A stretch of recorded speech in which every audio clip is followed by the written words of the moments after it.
ଗଢିଥିଲେ ବିଜ୍ଞାନ, ଗଢିଥିଲେ ଅର୍ଥନୀତି, ଅନୁଦ୍ଧ ବ୍ୟୁହନ ଇତ୍ୟାଦି ଇତ୍ୟାଦି ତାଙ୍କୁ କେନ୍ଦ୍ର କରି, କାରଣ ସେ ହେଉଛନ୍ତି ସେଇ ଜୀବନର ନମୁନା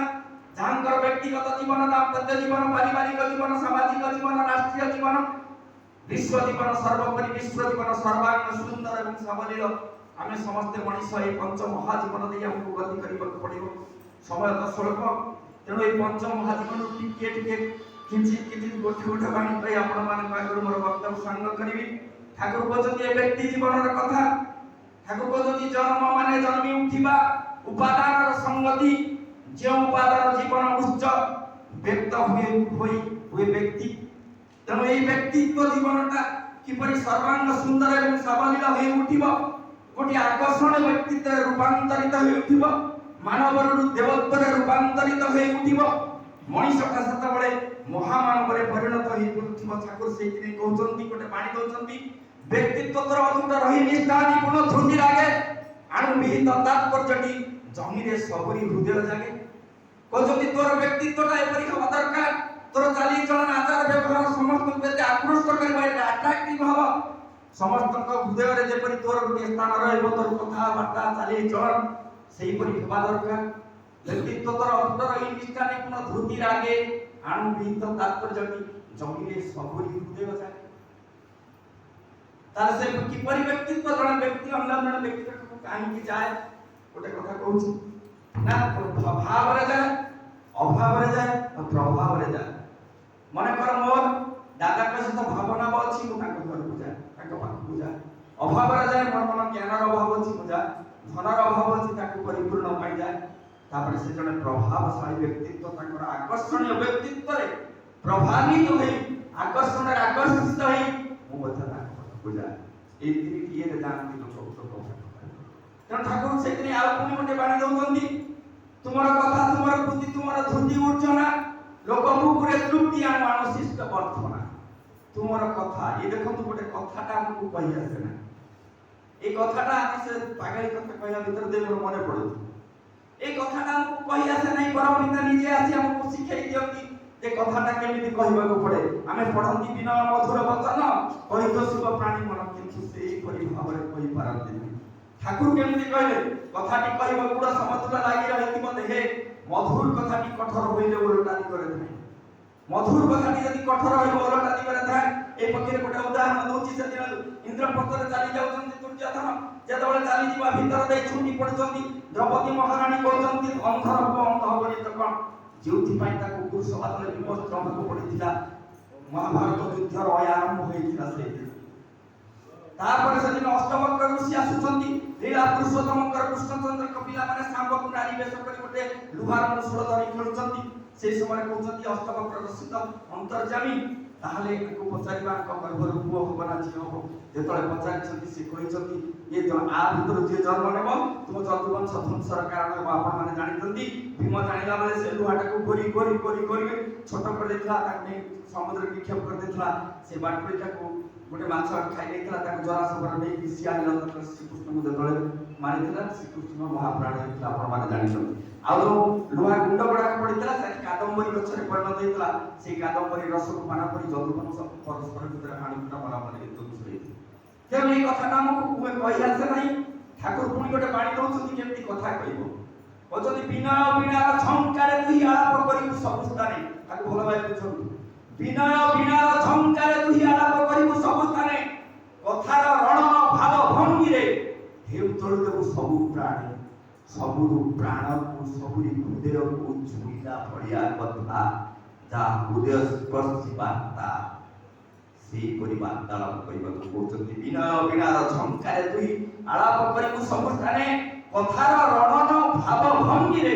ଢେଉ ତୋଳି ଦେବୁ ସବୁ ପ୍ରାଣୀ। ପୁଣି ଗୋଟେ ଠାକୁର ବଡ଼ ବାଣୀ ଦଉଛନ୍ତି,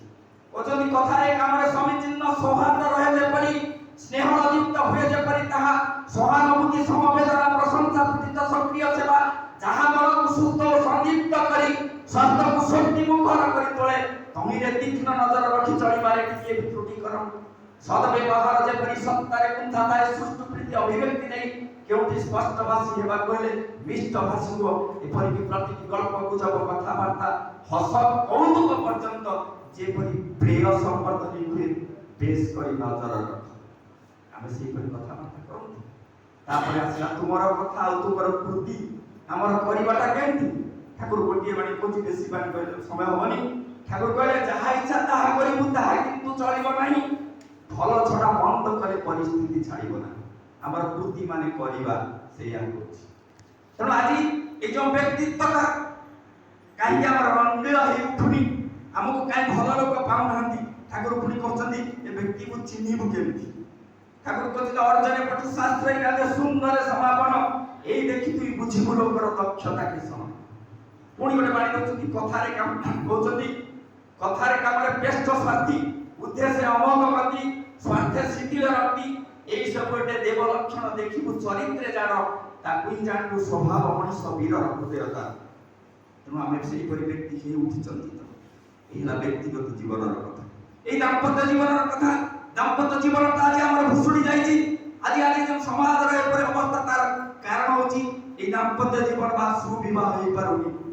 ठाकुर कहते विवाहटा केमिति करबा विवाह दुई भागरे विभक्त ए तो बहुत बड़ टॉपिक अनुलोम प्रतिलोम पुनी अनुलोम सवर्ण अनुलोम पुनी असवर्ण अनुलोम छाड़ जाऊ नहीं এই যে দাম্পত্য জীবনକୁ সৃষ্টি করছে কিଏ না পতি ଆଉ পত্নী স্বামী ଆଉ স্ত্ରୀ নারী ଆଉ পুরুষର ମିଳନରେ এই ଦାମ୍ପତ୍ୟ জীবନର ସୃଷ୍ଟି এই ଦାମ୍ପତ୍ୟ জীবନ কিপରି ଆମର মধুময় ହେଉଥିବ ନା ଯଦି ସୁବିବାହ ହୁଏ ଠାକୁର ସେଇଥିରେ କହୁଛନ୍ତି ବିବାହ ଯଦି ବୈଧି ହୁଏ ସତା ଗୁଣ ସଂଗତି এইটা কিন্তু ଅସଲ ଜାଣ ନିହିତ ସେଠାରେ ଗୋଟନ୍ତି ପୁଣି ଠାକୁର କହୁଛନ୍ତି ବିବାହର ସବୁରି ଆଗେ ବର୍ଣ୍ଣର ହିସାବ କରିବୁ तापरे वंशटिकु बेसली देखिबु वंश देखि सदाले स्वास्थ्य देखिबु किपरि तापरे तु मिलाई नबो अभ्यास व्यवहार एगुडी कर सुसंगति चाहिदा जदि मिली विद्या देखिबु तार कर्म रोजर कि भली विद्या देखिबु तार माने मन करे एमए एलबी एमती नांडरे किते क्वालिफिकेशन लागिछि किंतु किछि करे नाही सेदिन ठाकुर कहते कर्मर ओजन कि भली कोन करे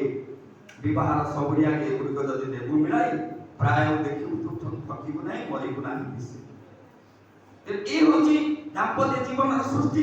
ए जो दाम्पत्य जीवन आमे साधारण विवाह जतळ करंती प्रसंग क्रम मने पड़छि सेदिन विश्वकवि रवींद्रनाथ टैगोरଙ୍କର କଥା से कहते धोई पोछि दियो धूलिर चिन्ह जोड़ी दियो जते भग्न छिन्न सुंदर कर सार्थक कर पुंजित आयोजन आसो आसो नारी बहिन तीर्थवारी स्निग्ध हसित बदने इंदु सीमंते आंकी सिंदूर बिंदु सुंदर कर सार्थक कर शून्य मोर गृह आसो कल्याणी नारी बहिन तीर्थवारी कहते हे मोर पुत्र वधु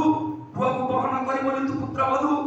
कुळ को बहन करू बोली तू कुळ वधु हे मोर कुळ वधु हे मोर पुत्र वधु मु तते स्वागत करी आह्वान करी बंधापना करी दे असुची मोर ए जो सजाडा गुरुटा को सदाड़ी दे जेती एक हरटा वैकुंठरे परिणत हे उठिबो every man will be reform and every house will be reconstructed ठाकुर जो कथा कहथिले सदाड़ी साधारणतः देखो गोटे झील जो बाहर हुए साधारणतः आप जानते हो हाथ गंठी कौन पाई पड़े ये आप जानी जदि ब्राह्मण मान समस्त जानते श्लोक भी पढ़ा हाथ गंठी तात्पर्य कौन मैं आपण मान मां गोटे कथा कहूची आपण मान मां छाड़िले शाशु रूप गोटे मां पाइले आपण की बापा छाड़िले से ससुर रूप गोटे बापा पाइले एडी भाई छाड़िले से दियर रूप भाई देढ़ रूप भाई पाइले एडी पड़ा पड़े से चले पाइले एडी जियारी कुदा चले सब कुछ जहां छाड़िले ता पाइ गले किंतु कोन छाड़िले आपण मान को स्वामी को पाइले ना निजो को छाड़ी निजो को से छाड़ी देला से जो हाथ गंठी तात्पर्य होची या मोर आ मन नाही मोर आ इच्छा नाही मु आजि ठारू तुम हाथ रे हाथ छंदी देली तुमे मते जो पथरे नै जीव मु सेई पथरे जीवी मोर आ मन नाही मोर आ इच्छा नाही तुम हाथ रे मो हाथ को मो बापा मा छंदी देइचंती से मते जो पथरे नै जीवे मु सेई पथरे जीवी बंधु तो देखि गोटे गोटे कथा आपण मान प्रश्नबाजी करूची जदि जण विडो विधवा मा ଆମର ହିନ୍ଦୁ ଟ୍ରାଡିସନ ଅନୁଯାୟୀ 33 କୋଟି ଦେବତାଙ୍କୁ ପୂଜା अर्चना करे 33 କୋଟି ଦେବତା କହିଲେ ଆମେ ମାନେ ବୁଝନ୍ତି ସାଡୁ ଗଲେ ଟପିକ ଟା ଅଲଗା নিব 33 କୋଟି ଦେବତା नुआ 33 କୋଟି ମାନେ 33 ପ୍ରକାର ଆମେ ଯେ ବୁଝନ୍ତି ଅब्दुल कलाम ଗୋଟେ ଉଚ୍ଚ କୋଟିର ବୈଜ୍ଞାନିକ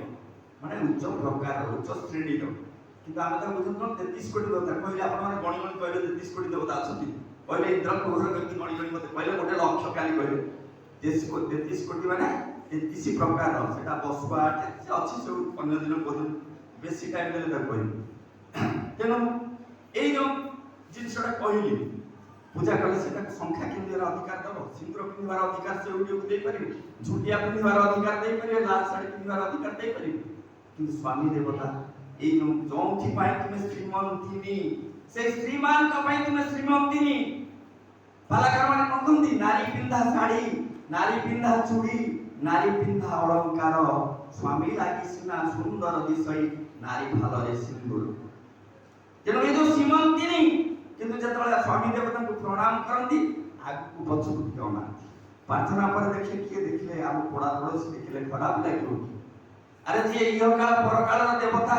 तांको आमे तुच्छ मन कर दियो जे हम खाया को दोची पीवा को दोची पालाकार मान आउ एक कथा कहूची नारी पाई स्वामी टी सोर स्वामी सकल तीर्थ नारीर আজি কমলা অচলা বিজে পুরে দার স্বামী অক্ষয় পুণ্য যায়ার নারী পাই স্বামী হচ্ছে ঈশ্বর নারী পাই স্বামী হচ্ছে সকল তীর্থ যে নারী পতিব্রতা এই নারী পাখে লক্ষ্মী মানে কমলা মানে লক্ষ্মী বিরাজমান করতে সকলে মিলন বন্ধ করছি